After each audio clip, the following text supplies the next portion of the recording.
Hello, another Marky-mark video. Raining cats and dogs here, pouring with rain. The weather has been abysmal for some days now. Well, it is winter time, I guess, and it is early January or mid-January. The most depressing time of the year, I think, for many, and a perfect opportunity to get involved in indoor activities like music, spinning records. So, Happy New Year to you. I hope you had a good Christmas, and I do hope that Santa brought you what you want in the VC world. Equipment, or records, or whatever it might be. I've got some records to show you. Some, I'm afraid, did come before the January the 1st, end of 2022 deadline. So I don't apologise at all. Some trickled in afterwards, and it's going to be a fun year, I think. A very fun year of records and good solid releases that we're going to see coming up in the next 12 months. So let's just start off with this one, which tickled me because I only just discovered this. I love Frank Zappa. You've probably seen the cover anyway. Frank Zappa,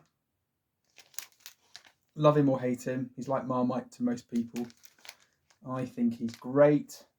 I think much of his stuff is fantastic.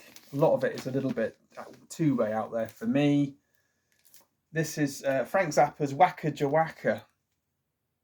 And this came up on my feed, on my social media feeds. And what really caught my eye was the reference to Hot Rats. I love Hot Rats. It's the really great album, sort of funky. He's got Willie the Pimp on there, which is one of my favourite Frank Zappa tracks. And this is, the hype sticker says 50th anniversary, 180 gram black vinyl, reissue of the classic Wazoo period 1972 release, featuring original packaging, all analog mastering by Bernie Grundman. As soon as I saw that, I thought, I'm having this. There's just no two ways about it. It's coming home with me. And I love that cover as well. The first side has just one track, which is over 17 minutes long, called Big Swifty. It's brilliant. It's just really great, classic, great Zappa, funky, instrumental loveliness. The second side, we've got a little bit of vocals, which is fine. Your Mouth, it just might be a one-shot deal. And track 3 is Waka Jawaka. But if you like a bit of Zappa, if you're dipping a toe in, you've got Hot Rats, you might have Apostrophe, give this a go. Really good. Great record as well, flat as a pancake, clean. Bernie's done a very good job with this, as always. Bernie does a really good job. So there's that. Now, I did a quick video the other day on this record. Managed to get hold of it. Much cheaper than it currently costs on the second-hand market. It's had really bad seam splits at the top of the cover, which I showed a quick video for those who are interested on how I repaired them. You can hardly see the long seam splits, but I kind of patched it up really nicely. And what I didn't realise with this album, I mean, let's just have a look at it first of all. The first thing that caught my eye was that it was by Music on Vinyl. It's 2015 on Sony, the Legacy label. Simon and Garfunkel live in the concert in Central Park. And it's just really, it sounds fantastic, first of all. Off the button, it's great. Really great live recording. They came together, and I believe they stayed together for a few more years after this gig, because they're just always falling out. They never see eye to eye. They've got personal and artistic differences.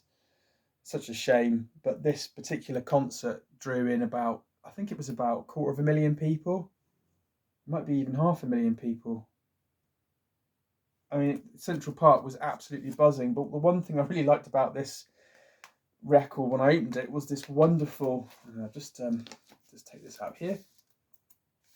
There we go. This was this gatefold. This wonderful landscape view of the crowd. Just amazing, absolutely amazing. I think it was 500,000 people, but they raised loads of money for Central Park, and I believe on the basis of this event they continued further musical events, fundraising events, to keep the park open essentially. I've never been to New York. One day I will go. If you're, if you were there in the crowd, let me know. I'd love to know if some of you were there. But it's a great record. I've had this on CD. I listened to it a lot in the mid-90s when I discovered it through a uni friend, and I'm just really pleased to own the actual record. The liner notes are great. There's some great. Let me show you. This is the inlay. As I say, perfect. Apart from that seam split, those two seam splits, this is perfect. But there's some great photographs there of a very young Paul Simon and Art Garfunkel. All the lyrics, again, lovely black and white pictures there of the event, which are just lovely to look at. Look at that, just wonderful. It's really lovely. And there they are. It's a great shot. Sounds fantastic. If you like live music in an audiophile record, certainly recommend this if you can get your hands on this. And I was pleased to get this at a really good price, and I've fixed the cover to an acceptable level. I'm not really a restorer, but yeah, the record itself, stunning. There wasn't any scuffs from the seam splits. You get dust that falls down through the inner sleeve when you get really bad seam splits. Pieces of cardboard that just rub and cause all sorts of problems, but it's fine. It cleaned up beautifully. Anyway, what's next? Picked this up, had my eye on this for some time, and it was very expensive.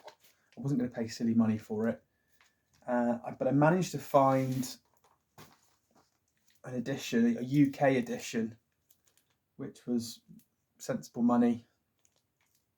Roberta Flack's First Take. Fantastic record, beautiful. Some of the stuff in here is just absolutely fabulous. You'll recognise the first time I ever saw your face. The first time. I'm not going to try to sing it. I'll get loads of complaints. It's a great record. Sits very nicely next to Nina Simone, Aretha Franklin. She really was fabulous. I mean, it starts off with the notes here. Roberta who? Never heard of her. Oh yeah, Roberta Flack. That's the singer you keep telling me about. And this wonderful essay by Les McCann on the back of here just kind of sets a really good tone for this sort of music. She's a very talented lady. And as soon as you hear that track, as I say, you'll hear, it's compared to what? It's just this really great beat. It's got this fantastic earworm, just grabs you. As I say, you'll recognise the first time I ever saw your face. It's beautiful. So that's Roberta Flack, First Take. It's on Atlantic. Let's say 1968, is it? I think it's 60. Have a look. 1969. Great stuff. Okay.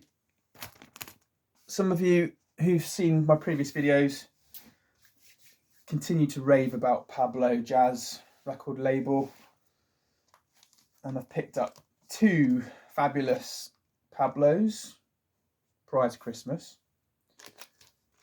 For the first time, the Count Basie Trio, 1975, with Ray Brown on bass, Louis Bellston on drums, recorded May 22nd, 1974. It came out in 75. Great. Just, again, fantastic quality. It's got some sort of sticker here, importation licensed only under Section 5. That's an old copyright label for American. It's not an English one. I'm sure it's not. Fantastic. And I picked this up after seeing another YouTube feed that came in. Warm Tenor by Zoot Sims, Jimmy Rouse, George Mraz, Mousy Alexander. This is just the most well-balanced, smooth jazz music you could possibly listen to. It's a great sounding record. Very, very easy going. Great cover of Zoot enjoying a cigarette there. And yeah, you can't have enough Zoot Sims in your life. It's just great stuff. Really good stuff to listen to. On the great quality, easily almost as good as a Tone Poet. This, as far as I'm concerned, in terms of its quality of being mastered and cut and recorded. So I decided, I saw this some months ago and I sat on the sidelines about this. Then I thought, why not? And I haven't regretted it, but I managed to get a copy of the Acoustic Sounds We Get Requests, the Oscar Peterson Trio. And I put this on, and everything I've heard about how good it is all came true. It sounds marvellous. Better than marvellous. It's stunning. Absolutely gorgeous. Just in terms of an audiophile record, this is up there in the top, easily the top 10. It's just incredibly detailed, clean. You know exactly where they are, the artists, where they are on stage. You can see it almost. The imaging, they call it. The sound stage is just fantastic. Very clean, beautifully made, as you'd expect from Acoustic Sounds, really. This is from 2022 on the Verve Acoustic Sounds label. Not more to say about that. Stunning. Get a copy of this before it disappears, because it will be gone one day, and then it will be a case of buy now or cry later, or whatever it is that Chad Kassim likes to say these days. Some sort of marketing kind of. What I will say is, I don't know if it's my outer covers, but the record covers, I think, are being cut slightly larger. Don't know if anyone else is finding that. It could be just my plastic non-PVC covers, maybe a bit smaller, but I've noticed a few records that are just creeping a bit over the normal size. But anyway, it doesn't matter. Fantastic. Get a copy of this. Picked up this. I think I mentioned this before. I've mentioned that Oscar Peterson Trio, the Stratford Shakespearean Festival. I picked it up by mistake. Very good as well. Timekeepers, Count Basie meets Oscar Peterson. This is fantastic. Again, Pablo. It's a wonderful, I think I might have mentioned this before, 1983, a bit later on. But this is a fantastic record. There's some great interplay between Basie and Peterson. Just wonderful. I love that picture as well. Fantastic. I'm going to go swiftly on to this. I want to thank George for this one at Scott Spinner, because I'd seen this and I was thinking about it. I've got loads of Bill Evans, but I decided I was going to leave it, and then I saw it was being talked about by George, and I came back to it, read more about it. Bill Evans at Town Hall, Volume 1. I thought there was a Volume 2, but there isn't. I don't think there is. Bill Evans Trio, recorded live at Town Hall, February 21st, 1966. This is gorgeous. Very, very nice indeed. This is my second copy because the first I had to send back. It had a bit of, I don't know what it was, some sort of damage. I couldn't clean it out on side 2. So I had to get another one. I'll replace it. Fantastic. What makes it more poignant is that this was just after his dad died. I think it was just like a day or two after his dad died, and he performed a track called Make Someone Happy, which was actually dedicated, a solo of Bill Evans, dedicated to his dad. It's just a fantastic listen. It's beautiful. Sits very nicely next to You Must Believe in Spring. It's that beautiful. It's a stunning record. Gorgeously recorded, and lovely to see a gatefold with a nice bit of information there. Just buy it. Don't even think about it. Just buy it. Don't sit on it. So, Tone Poets. 2 Tone Poets here left from the end of last year. 2 very important Tone Poets. Just because they're just so great to listen to. Picture of Heath, which originally came out and was called Playboy, and I believe Hugh Hefner was going to sue Blue Note Records for using this. They called it Playboy, and they used the same typeface and a picture of a half-naked lady, bit of a mock-up really, but they changed it to this session photo with Chet Baker in the middle, Art Pepper. Art Pepper's there, isn't he? And Phil Urso. That's Phil Urso, I think. Anyway, fantastic, great swinging jazz. Sounds fabulous.